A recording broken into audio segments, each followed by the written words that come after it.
All right, welcome to the Explainer.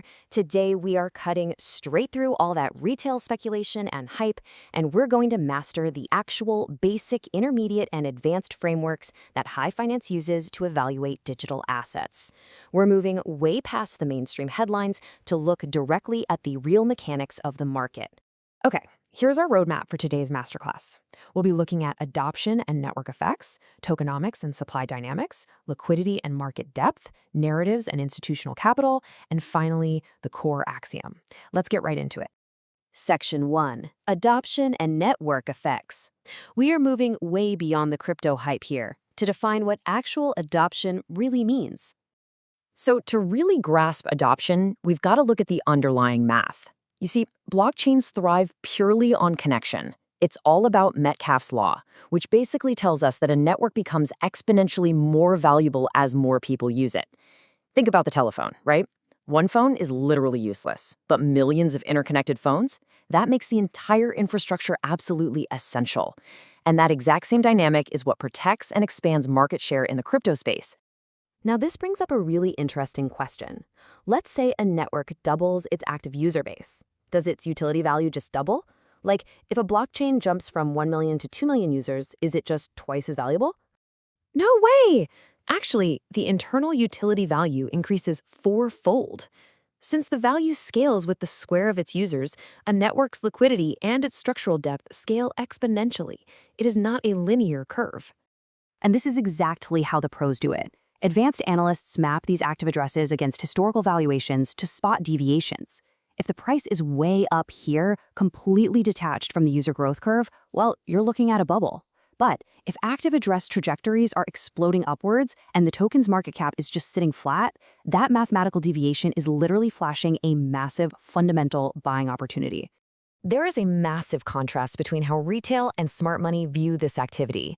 The basic retail view, they just look at active addresses as unique shoppers and daily transactions as supermarket receipts. But come on, we know that can easily be faked by bots. Advanced analysts look much deeper. They prove true economic growth by tracking UTXO age bands. They want to see a steady broadening of non-zero balance tiers to confirm real structural systemic integration, completely ignoring temporary wash trading or automated high-frequency loops. All right, moving on to Section 2.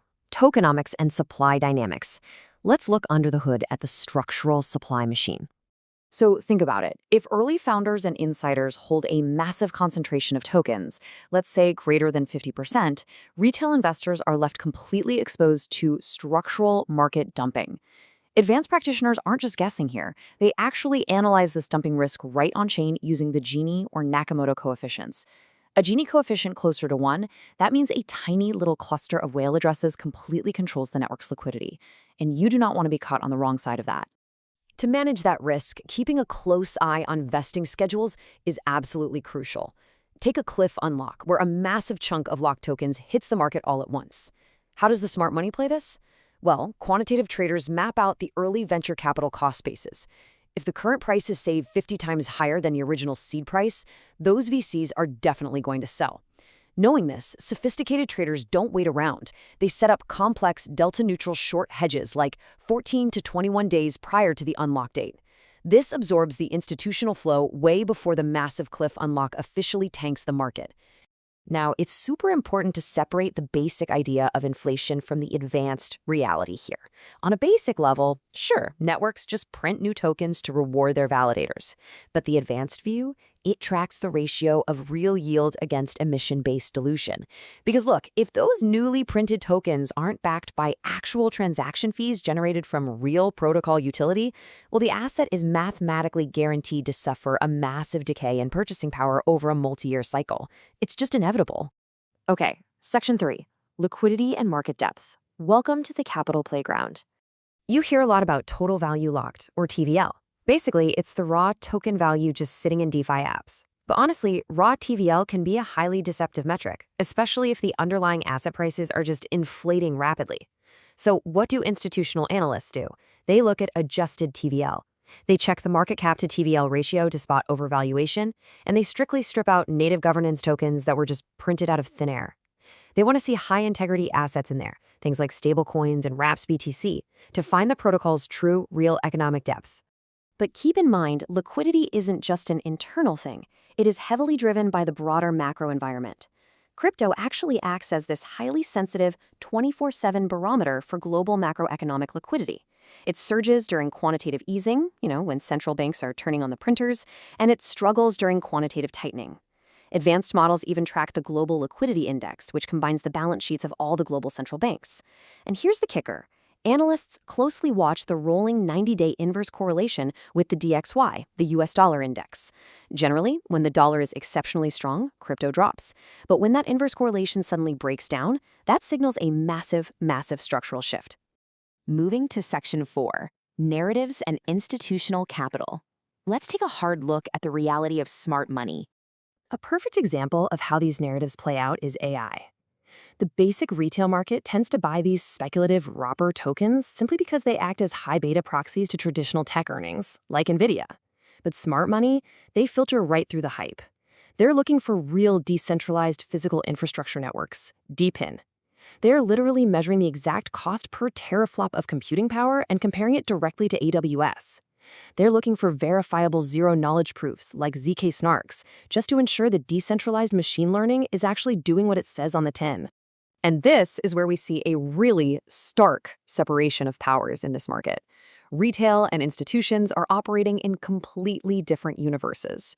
While retail traders are out there using public order books and personal wallets, reacting to mainstream news, institutions are moving entirely in the shadows. They use over-the-counter or OTC desks to buy massive blocks of capital without disrupting prices. They secure it using encrypted, multi-party computation vaults. And instead of panic trading on the latest news cycle, they're quietly executing delta-neutral basis trades to extract risk-free yield, tracking market positioning right through CME reports. Finally, Section 5, the Core Axiom. Price reacts before news is obvious. This right here is the ultimate unifying rule of fundamental analysis. This entire cycle is driven by informational asymmetry. Here's how it plays out. Step 1. Professional speculators absolutely do not wait for the news. They track early operational clues, like early on-chain data and unmanipulated developer GitHub commits. Step 2. They start accumulating their core positions incrementally, cleanly driving the price up. Step 3. The formal, super obvious positive public news announcement finally drops. And Step 4. As soon as retail excitement surges based on that news, the smart money uses that massive influx of retail buyers directly as their exit liquidity. They just hand over their bags and realize the profits. Remember, price always reacts before the news becomes obvious to the general public. So, as we wrap up this explainer, I want to leave you with one thought to deeply consider for your next deep dive into digital assets. Are you positioning yourself early based on fundamental, forward-looking on-chain data, or are you just someone else's exit liquidity? Thanks for hanging out with me for this explainer, and I'll catch you in the next one.